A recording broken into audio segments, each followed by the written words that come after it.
Thank you, Mr. Chairman. Thank you both for your service very much.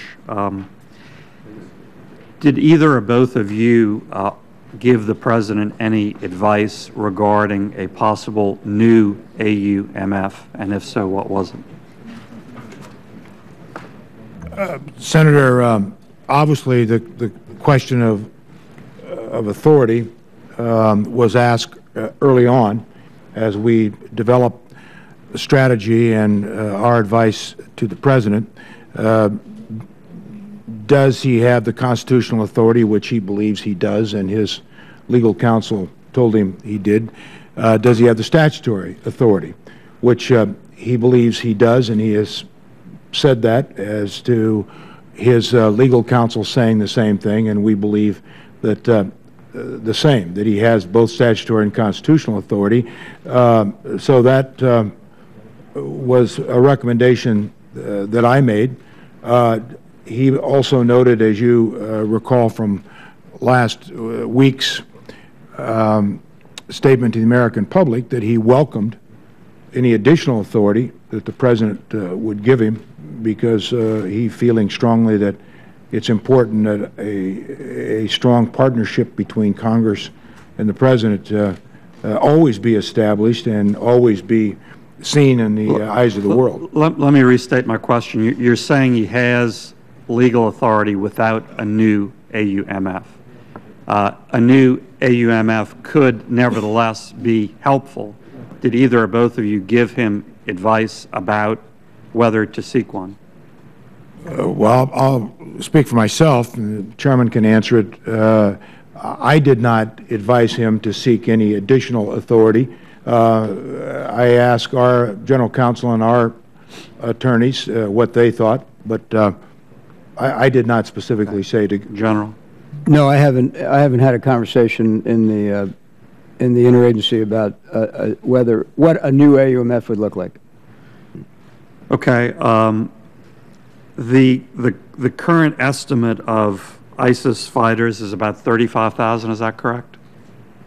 I think the last number I saw was actually 31, but it's an inexact science because of the fact that these, as I said, there are tribes that are co-opted. Right. Sometimes they would be counted in that number, but their heart's not in it. But the latest number is 31,000. In the low to mid 30s is clearly a huge growth over the last several months. Correct? It is, and I assess its growth because of their success. So the reporting probably lags facts on the ground, and when that report was assembled, they were at their height of success. And what's your best guesstimate about what it might be a year from now? I haven't formed one, so I'd be happy to take that one for the record. Okay. And given that number and presumably increasing numbers, I take it everyone agrees some fighting force on the ground on the other side is necessary. What do you think that number has to be over time? Do you mean the other side of the border, sir? Do you mean? No. I mean our side of the fight against ISIS. I think that in Iraq, I think the combined forces of that part of the Iraqi security forces we assess to be remain viable, and the PESH is adequate to the task of defeating ISIL in Iraq. I have concerns about the Syria side of this for obvious reasons.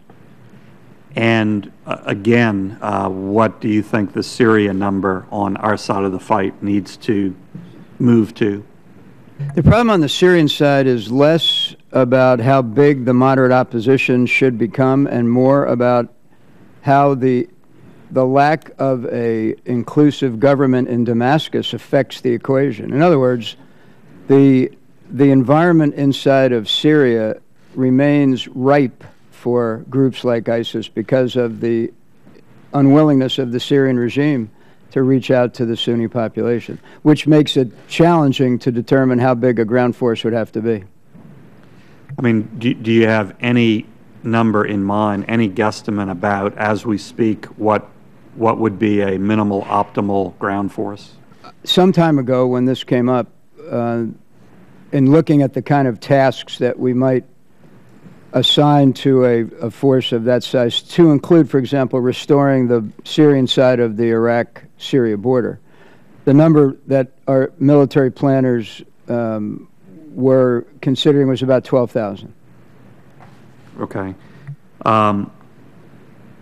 Besides training up Syrians on our side, what are the plans to add to that number to come up with a significant fighting force on our side in Syria?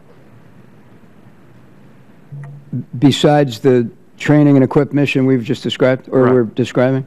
I mean, I take it the training and equip mission we're all in favor of can't approach that number anytime soon that we know of. That's why I've said consistently this takes a persistent and enduring commitment, but not anytime soon. That's correct.